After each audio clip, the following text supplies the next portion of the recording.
పిల్లలు కావాలంటే పెళ్లి చేసుకొని కాపురం చేసి కనాలి. కానీ కొంతమంది పెళ్లి చేసుకోకున్న తల్లిదండ్రులు అవుతున్నారు. మరి కొంతమంది అద్దె గర్భం, టెస్ట్ ట్యూబ్ బేబీల వంటి వాటితో కూడా పిల్లల్ని కంటున్నారు.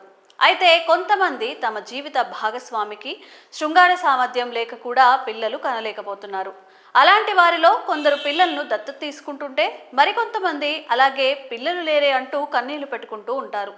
అయితే ఇక మగవారిలో శృంగార సామర్థ్యం లేకపోయినా అసలు శృంగారం చేయకుండానే గర్భం దాల్చకుండానే తల్లిదండ్రులు కావచ్చు. పైగా పుట్టబోయే బిడ్డ ఎలా ఉండాలో ముందే మనకు నచ్చినట్లు ఆర్డర్ ఇచ్చి మరీ డిజైన్ చేయించుకోవచ్చు. వింటుంటే ఆశ్చర్యంగా ఉంది కదా, కానీ ఇదంతా త్వరలోనే నిజం కానుంది. కృత్రిమ వీర్యంతో సంతానం పొందే రోజులు దగ్గరలోనే ఉన్నాయి. దీంతో స్వలింగ జంటలు సైతం సంతాన భాగ్యాన్ని పొందేందుకు వీలవుతుంది. ఈ అసాధ్యం వచ్చే 10 ఏళ్లలోగా సుసాధ్యమయ్యే అవకాశాలు కనిపిస్తున్నాయి. మానవ వీర్యాన్ని, అండాలను ప్రయోగశాలలో వృద్ధి చేసే ప్రక్రియకు శాస్త్రవేత్తలు ఇప్పటికే చేరువైనట్లు మానవ ఫలదీకరణ, పిండోత్పత్తి శాస్త్ర బోర్డు గత వారం నిర్వహించిన సమావేశంలో ప్రకటించింది.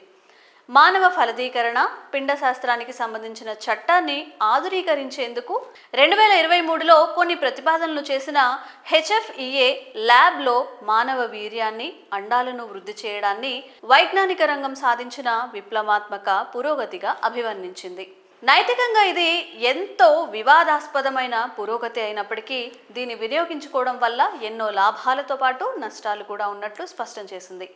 ల్యాబ్లో పెంచిన అండాలు, వీర్యం సహాయంతో తల్లిదండ్రులు తమ భవిష్యత్ సంతానాన్ని నచ్చినట్లుగా కస్టమైజ్ చేసుకోవచ్చని తెలిపింది.